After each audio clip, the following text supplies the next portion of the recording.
आप जाइएगा, हर त्यौहार से एक राज्य का पहचान है। आप जैसे पोंगल की बात करते हैं तो केरल की पहचान होती है, आप जैसे बिहू की बात करते हैं असम की पहचान होती है, आप जैसे बैसाखी की बात करते हैं पंजाब की पहचान होती है। उसी तरह से झारखंड में 12 माह से 13 पर्व था, लेकिन उस त्यौहार से, उस पर्व से इस राज्य को आइडेंटिटी नहीं मिल पाया, पहचान नहीं मिल पाया। उसी पहचान को स्थापित करने के लिए हम लोग इस तरह से बड़े बड़े आयोजन कर रहे हैं। झारखंडी सरकार है जो लाखों रुपए बाहर के संस्कृति को आगे बढ़ाने में खर्च करते हैं, क्या इसके बाद वो झारखंडी संस्कृति बचाने में अपना बजट खर्च करेंगे? देखिए, सरकार बजट खर्च करती है कि नहीं तो हमें नहीं पता, लेकिन हम लोगों ने एक शपथ लिया है कि उड़गुलान 3.0 के तहत आर्थिक उन्नति होगी, सामाजिक उन्नति होगी और सांस्कृतिक उन्नति होगी।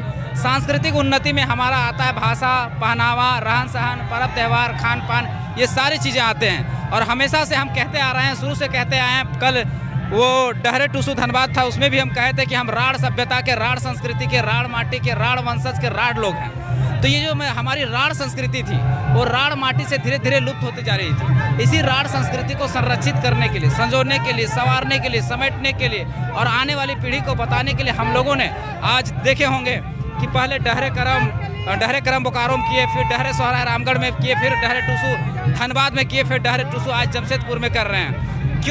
क्योंकि हमारी संस्कृति कहीं ना कहीं लुप्त हो रही थी। जैसे आप जाइएगा, हर त्यौहार से एक राज्य का पहचान है। आप जैसे पोंगल की बात करते हैं तो केरल की पहचान होती है, आप जैसे बिहू की बात करते हैं असम की पहचान होती है, आप जैसे बैसाखी की बात करते हैं पंजाब की पहचान होती है।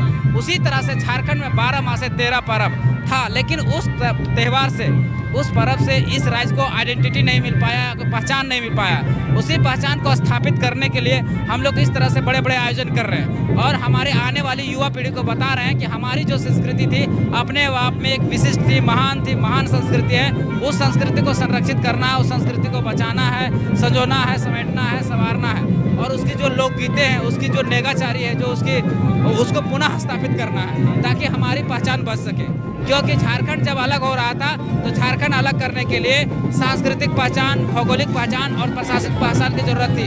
तो सांस्कृतिक पहचान में हमारी जो भाषा है उसको स्थापित करना जरूरी था, हमारी भाषाओं को बचाना जरूरी था।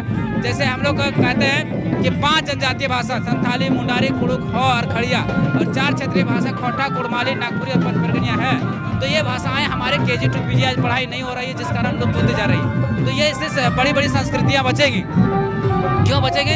जब भाषाएं बचेगी। क्योंकि आज हमारे जितने पर्व त्यौहार हैं उसके जितने भी गीत लिखे गए हैं कहीं ना कहीं वही क्षेत्रीय भाषा, वही जनजातीय भाषाओं में लिखे गए हैं। जब वो जनजातीय भाषा और जो क्षेत्रीय भाषा में लिखे गए हैं तो जब वो भाषाएं बचेंगी तभी तो हमारे लोकगीत बचेंगे। और लोकगीत जो है किसी भी संस्कृति को, किसी भी धरोहर को, किसी भी सभ्यता को, किसी भी माटी के इतिहास को जानने के लिए सबसे बड़ा स्रोत होता है लोकगीत। तो वो लोकगीत को हमारा बच सके। धन्यवाद। जय झारखंड।